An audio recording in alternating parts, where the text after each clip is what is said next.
Oi, eu sou a Evelyn. Eu sou a Mayra. Eu sou a Raíssa. Eu sou a Carol. Sou o Cauê. Eu sou Yasmin. E vocês estão ouvindo o Pode Assombrar. E hoje vamos falar sobre o caso de Serrambi, que completa 20 anos sem solução e com um processo marcado por controvérsias e reviravoltas. Antes de começarmos, gostaria de informar que este podcast pode conter conteúdo sensível e que pode ser perturbador para alguns ou desencadear emoções desconfortáveis. Recomendo ouvir com cuidado e se você achar que algum tópico discutido é um gatilho para você, por favor, considere pular este episódio ou buscar apoio emocional se necessário. Caso de Serrambi completa 20 anos sem solução, com processo marcado e por controvérsias e reviravoltas. Há 20 anos, no dia 3 de maio de 2003, as adolescentes Tarsila Guzmão e Maria Eduarda Dourado foram assassinadas em Pojoca, no Grande Recife. Conhecido como caso de Serrambi, o crime se tornou um dos mais emblemáticos de Pernambuco, com reviravoltas judiciais e dúvidas em relação ao processo. 2 décadas depois, o caso segue sem solução. 2 irmãos combeiros, como eram chamados os trabalhadores de transporte alternativo, Marcelo e Alfredo Lira, chegaram a ser presos, denunciados e julgados pelo crime, mas foram absolvidos. A TV Globo teve acesso a mais de 2.000 páginas do processo, que tem 47 volumes, bem como a gravação de testemunhas, intercepção telefônicas e depoimentos. Tudo está guardado no Fórum de Pojoca, que, com a autorização da juíza Andréia Collado, responsável pelo caso, abriu as portas para a reportagem. Os tópicos da reportagem são: o caso, últimos momentos, primeiros indícios, óculos escuro, processo, julgamento e defesa. Casa onde ficaram hospedadas Maria Eduarda Dourado e Tarsila Guzmão. Maria Eduarda e Tarsila passavam um fim de semana na casa de um amigo na praia de Serrambi com uma turma. Elas foram encontradas mortas em um canavial no distrito de Camela, também em Pojoca. Depois de um passeio de lancha até o ponto de Maracaípe, elas se separaram um dos outros jovens e foram andar sozinhas pela praia. Ao retornar ao local onde a lancha estava atracada, constataram que o grupo já havia retornado a Serrambi. As jovens decidiram voltar sozinhas à praia e conseguiram uma carona até imediações do trevo em Porto de Galinhas, onde, de acordo com testemunhas, as adolescentes foram vistas por volta das 6:30 da noite, junto a uma padaria, onde permaneceram até encontrar uma Kombi. Após entrarem no veículo, Tarsila e Maria Eduarda desapareceram e seus corpos só foram encontrados 10 dias depois pelo pai de Tarsila. Acusado pelo crime, os combeiros Marcelo e Alfredo Lira foram presos em 2008, mas absolvidos em júri realizado em 2010. Últimos momentos. O grupo foi de lancha para a praia de Porto de Galinhas. Os jovens combinavam que, às 4 horas, todos do grupo voltariam para o portal de Maracaípe para voltar até Serrambi. Na hora marcada, as garotas não apareceram. As adolescentes foram fotografadas por um surfista. A imagem, última foto em que as meninas aparecem vivas, ficou famosa e virou uma marca do caso Serrambi. Na foto, Tarsila está de um vestido laranja e óculos de sol. Maria Eduarda veste camisa branca e um short estampado. Depois, elas foram vistas no estabelecimento à beira-mar, o Bar do Marcão. Para marcar o ponto exato de retorno da lancha, as meninas deixaram de manhã cedo, quando chegaram ao portal, as sandálias em cima de um banco de areia. Elas andaram até Porto de Galinhas e encontraram um professor de música que deu uma carona até a entrada da vila Porto de Galinhas. No fim da tarde, as meninas voltaram a ser vistas numa padaria, no início da estrada de acesso de Serrambi. As investigações apontam que as meninas embarcaram em uma Kombi de transporte alternativo e desapareceram. Corpos em decomposição foram encontrados 10 dias depois em um canavial, no engenho Genipapo, no distrito de Camela.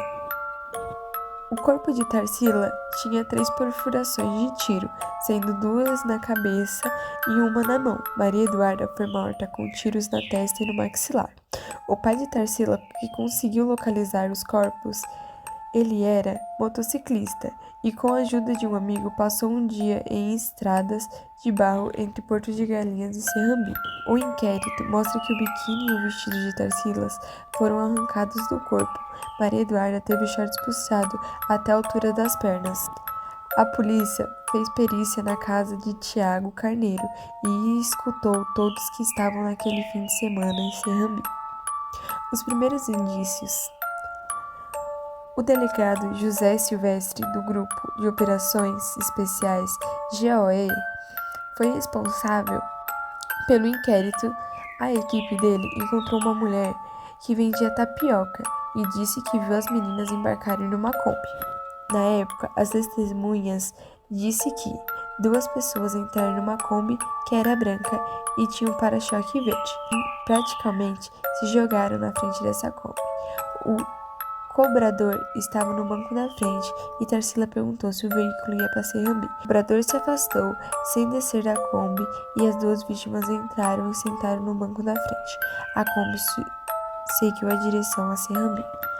20 anos depois do crime, o delegado José Silvestre continua a afirmar que o veículo era dos 2 irmãos Marcelo e Alfredo Lira. As Kombis se diferenciavam por adesivos, por algumas pinturas e essa, especificamente pela cor do para-choque, destoava totalmente das outras. Todos os indícios, evidências, testemunhas, fatos nos levaram a uma cronologia, uma dinâmica em que eles, os combeiros, estavam incluídos, disse. Uma perícia foi feita na Kombi, em Cachoeirinhas, no Agreste do estado. Os peritos encontraram embalagens de bombons, latinhas, lâminas de barbear, pedaços de nylon e fios de cabelo. A polícia afirmou que esses objetos também estavam no local onde os corpos foram encontrados. O processo aponta que os cabelos assemelham em todas as características aos que foram encontrados na escova de Maria Eduarda. Alguns até tentaram dizer que teriam sido plantados pela polícia, que não teriam sido vistos pela primeira perícia, o que não é verdade. As fotos indicam claramente que havia lá, disse o delegado José. Ricardo Lapenda, do Ministério Público de Pernambuco, disse que as provas eram contundentes. O pessoal da padaria afirma que elas entraram, saíram, compraram cigarros e tem o professor que até deu carona. A prova é muito amarrada.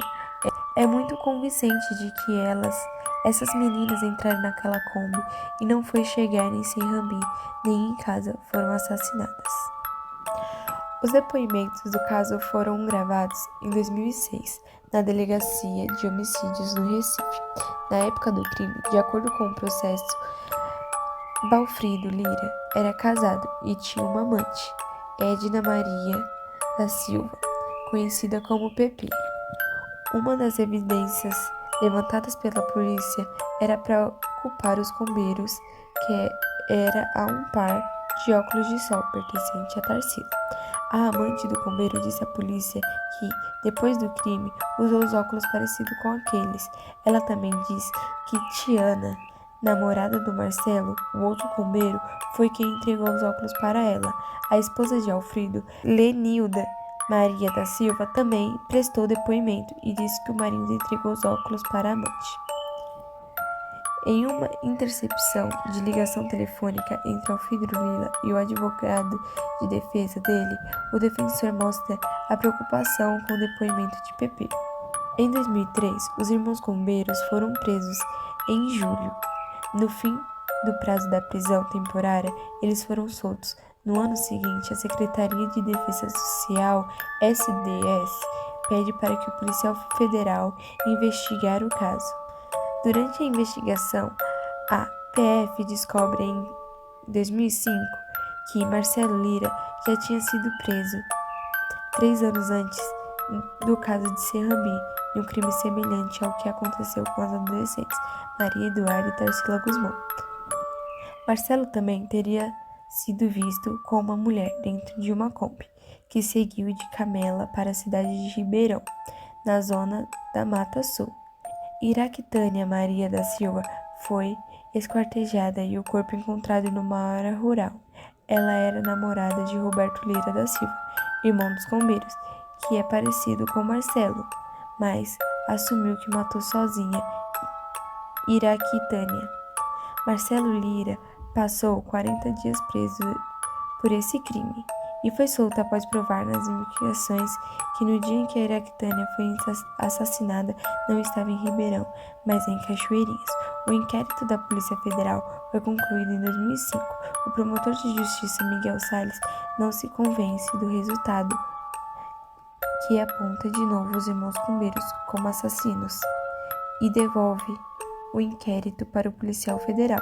A PF apresenta o segundo resultado, que conclui o mesmo que o primeiro.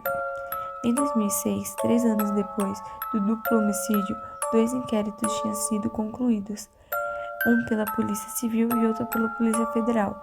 Dezenas de testemunhas foram ouvidas e os corpos das adolescentes foram exumados para novas perícias. Entretanto, o representante ministro público no caso, o promotor Miguel Salles, sempre discordava dos resultados. Ele escolheu o delegado Paulo Jean para investigar novamente o caso Serrambi. A gente entendeu que teve que começar do zero e fazer tudo aquilo que o ministro público solicitava. Então, tudo aquilo foi investigado a fundo e, ao final, a gente concluiu que os cogumbeiros realmente eram os únicos autores daquele crime, disse Paulo Jean. Em agosto de 2008, os cogumbeiros foram julgados. O júri popular durou 5 dias. No fórum, a principal testemunha mudou o depoimento que tinha apresentado à polícia. Ela disse que não viu quem eram os cogumbeiros que transportavam Maria Eduarda e Tarsila. Segundo o procurador Ricardo Lapenda, o promotor Miguel Salles teria pressionado essa testemunha a mudar o depoimento. Ele tinha todo o interesse político naquela região, tanto que depois que ele se candidatou a 2 cargos eletivos, ele na época já fazia política usando o prestígio dele como membro do Ministério Público. O promotor chegou na casa dela. Isso está no processo, depois de ter feito ingestão de bebida alcoólica, de camiseta regata, bermuda, e foi pressioná-la, dizer que ela podia ser processada por falso testemunho e etc., afirmou. 3 jurados votaram pela condenação dos irmãos Alfredo e Marcelo. 4 jurados votaram para absorção. Com isso, os cogumbeiros estavam livres. Houve comoção em frente ao fórum e celebração dos amigos e parentes dos acusados. O Ministério Público tentou anular do júri e alegou a conduta imparcial de alguns jurados, mas o Tribunal de Justiça de Pernambuco manteve a decisão de que os cogumbeiros não foram os culpados. Em 2018, após diversas apelações, foi a vez do Superior Tribunal de Justiça, STJ, julgar o caso. A instância superior manteve a absolvição dos cogumbeiros. Com isso, não existe mais possibilidade de recursos judiciais. O caso está encerrado, embora não solucionado. Procurado pela reportagem, o advogado Jorge Matos, que atuou na defesa dos cogumbeiros no plenário do júri, reforçou que o Marcelo e Alfredo Lira ganharam todas as instâncias. O promotor Miguel Salles, citado na reportagem, morreu em 2014, aos 67 anos, depois de um transplante de coração. assim, chegamos ao fim sobre um episódio fascinante de um caso criminal, intrigante e sem solução. Espero que vocês tenham se envolvido tanto quanto nós nessa investigação de eventos misteriosos. O caso é baseado em fatos reais que aconteceu há 20 anos atrás. O caso ainda segue em aberto. Deixem a opinião de vocês sobre quem assassinou essas jovens. Foi isso, espero que tenham gostado. Até a próxima.